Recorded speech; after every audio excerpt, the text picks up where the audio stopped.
It's Saturday, April the 8th, the second to last weekend of all the big Derby preps.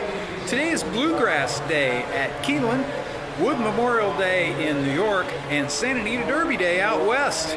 I'll be playing those three tracks as well as Tampa and a few races from Gulfstream. Let's see how the day turned out.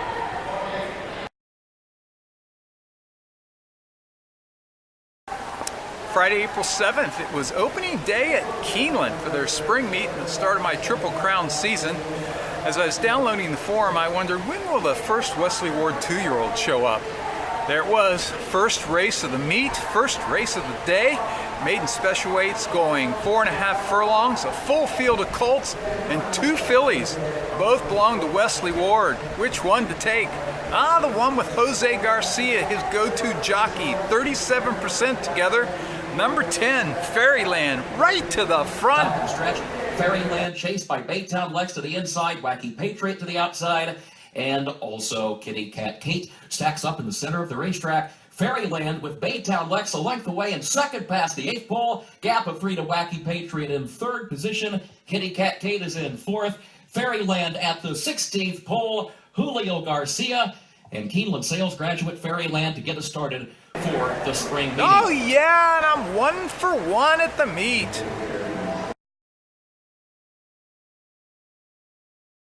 The second at Keeneland was a starter allowance going 6.5 furlongs.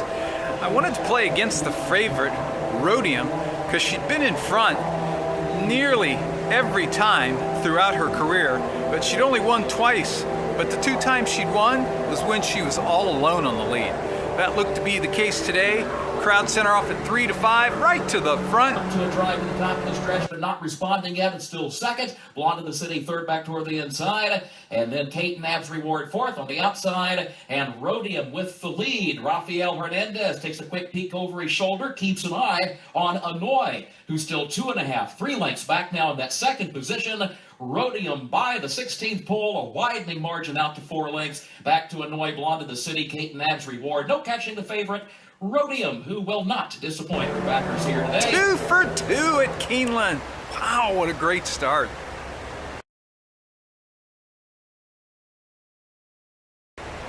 My third winner of the day came in the 7th at Keeneland. It was a 7 furlong maiden special weight for 3-year-olds. I liked Mark Cassie's Noel's Mischief for a couple of reasons. First of all, as I noted in my analysis, those that follow my adventures know that one jockey I just don't trust is Julien Leparoux. However, I'm willing to admit, I'm a big enough guy to admit, he rides like a champion at Keeneland. Well, he was on today for Mark Cassie. This filly had debuted at Gulfstream and she was stuck on the rail that day, probably had no other options but to go to the front. Dueled to the far turn and then gave way. I thought, you know, today, I bet Leparoux sits from post 8 and stalks the pace, and I bet she runs a lot better today.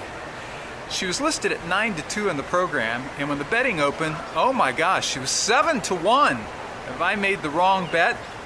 So I looked at it again, I'm like, no, I kind of like this filly. The odds kept going up to 8 to 1. They left the gate, sure enough, Leparoux set 5th to the far turn, asked his filly to run. Who's into contention fourth, has to swing wide. 3 lengths off the lead to the top of the stretch. True Boots is in 5th, 5 lengths from the leader. Pauline Revere 6th and Elusive 7th. Tweeting still far, far back. Noel's Mischief comes forward, takes the lead, opens up by 2 lengths. True Boots is lingering toward the outside, challenging for second. Tiger Eyes is there between horses, fighting on, now gaining the second position, but chasing Noel's Mischief. From a long way back, Conquest Classic has made up all kinds of ground, but runs out of time here. Noel's Mischief wins it for Julien Leparoux. Conquest Classic. Oh yeah, did you note the price?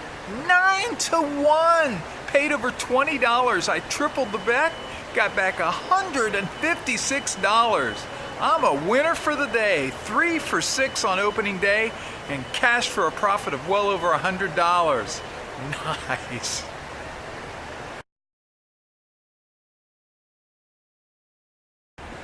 First raced on my selection sheet today came from Royal Radwick in Sydney, Australia.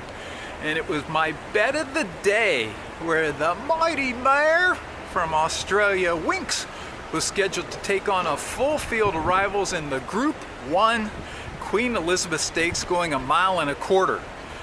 She broke alertly, sat mid-pack to the far turn. You could tell the jockey had plenty of horse. He just gave her a little nudge, and there went the mighty and mare. Doyle's the first to make the move on Hartnell. Gets a length in front of the United States, but here she comes around the field of Winks. Bowman hasn't moved a muscle. Doyle has on Hartnell. Here she comes, Winks. Moves up on the outside of Hartnell. Then the United States and Happy Clapper. But away she goes now, Winks, in the Queen Elizabeth Stakes. She's put 2 lengths on Hartnell. The Nexus Ferry, Sense of Occasion. She's racing royalty, this mare. There's 17 in a row. The grandstand shaking. She wins it by about 4.5 to Hartnell. Oh yeah, 50 to win on Winks.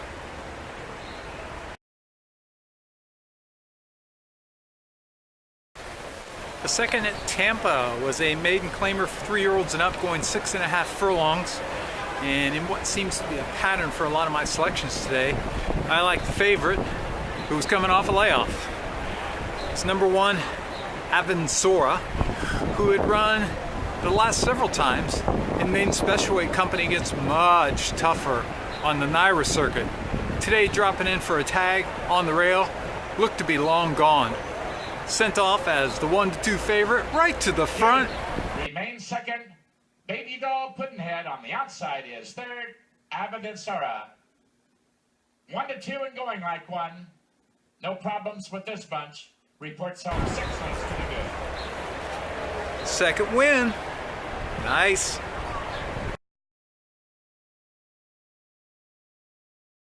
Picked up my first win here at Gulfstream. In the 4th race, we were on the turf, maiden special weights going 1 mile, and I like number 2, Croy. Croy was my top pick in his debut about a month ago when he was 8 to 1 in the program. He was my upset selection of the day. Came flying from 11 lengths off the lead to be a close 4th. Today, any step forward, any kind of improvement, he looked to be much the best. He was hovering around 6 to 5, even money, with about 5 minutes post time, and all of a sudden he dropped to 1 to 5. So I decided, since everybody liked him, somebody knew something, I doubled the bet. Today he broke sharply, taking back just off the pace. On the far turn, he was sitting in 3rd, made a big move. Around. He sends Croy through on the inside to take advantage of that, and Croy now is the one to beat and the leader. Dopo Lavoro follows him. Gazprom has floated out on the Candyman, who in turn floats out Roland as they turn in 3/4, 1:11 and 4 into the stretch they run. Croy has 1 to fight off. Dopo Lavoro to the attack, second inside the final furlong. Up the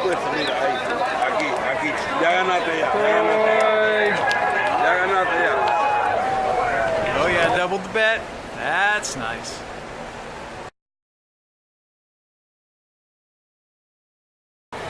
The 8th at Keeneland was the Grade 1 Madison, going 7 furlongs. I like Chad Brown's Paula's Silver Lining. The filly to worry about was Constellation, shipped across the country for Jerry Hollendorfer. Constellation set the pace to the top of the stretch. Paula's Silver Lining split horses to reach her.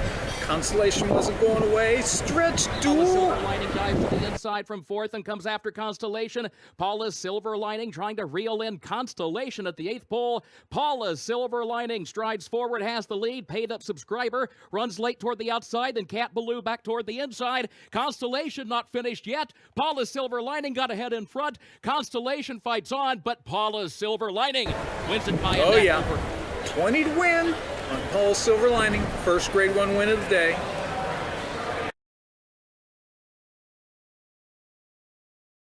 The finale at Keeneland in their 11th is a maiden special weight, going 9 furlongs on the turf. I like number 2, Lido. Last Saturday, Conquest Hard Candy upset the 100,000 Sanibel Stakes in a wire-to-wire effort, holding off my top pick, who is more experienced and a more classy filly. Well, when Conquest broke her maiden, number 2, Lido, broke poorly, rushed up, was on heels, dropped nearly a dozen off the pace, came flying late to be just 3 off that one. So I would go with number 2, Lido, in the 11th at Keeneland. Quarter mile to come. Red Dane to catch. Astaku Trail moves up alongside the leader from second. Mercy in third. Lido down the far outside in fourth. Clearly Claire is fifth, but Astaku Trail the leader in the final furlong. A 3-length lead back to Lido, who's still trying, and then Red Dane back toward the inside. Lido coming after Astaku Trail. Lido will not quit trying. Astaku Trail won't give it up either. At the line, a head-bobbing photo for the win.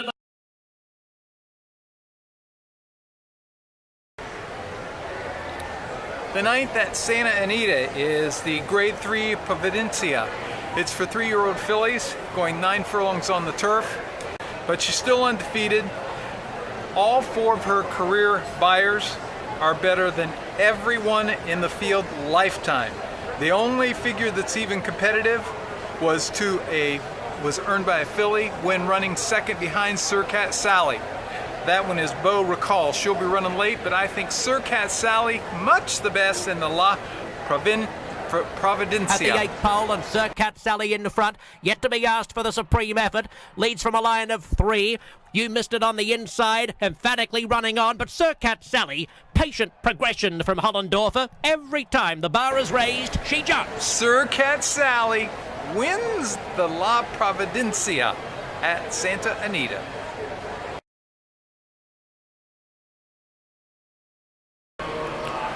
Certainly enjoyed being at Gulfstream today. The weather's just gorgeous. It was in the upper 50s this morning when I went to get coffee. Never got out of the 70s today, probably our last splash of winter before we start to get the hot and humid weather of the summer. Next weekend, Kim and I will meet Keith in Hot Springs, Arkansas for Arkansas Derby weekend.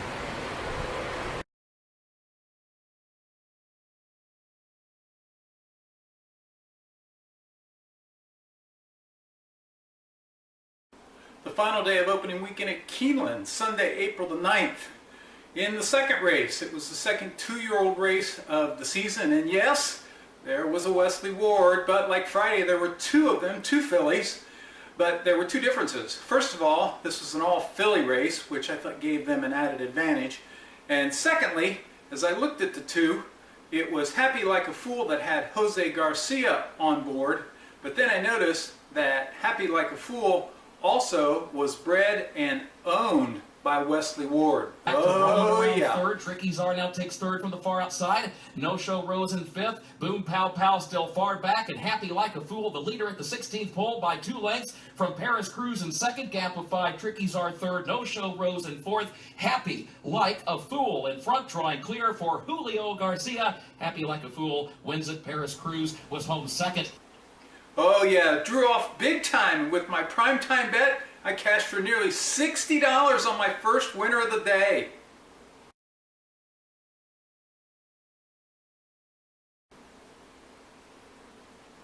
After not 1 but 2 oh so close photo finish losses, it was time for the 8th and featured the Grade 3 Beaumont Stakes for 3-year-old fillies. The distance was about 7 furlongs, which at Keeneland is like very close to a 1-turn mile at Gulfstream, farther than 7 furlongs, but a little bit shorter than a 1-turn mile.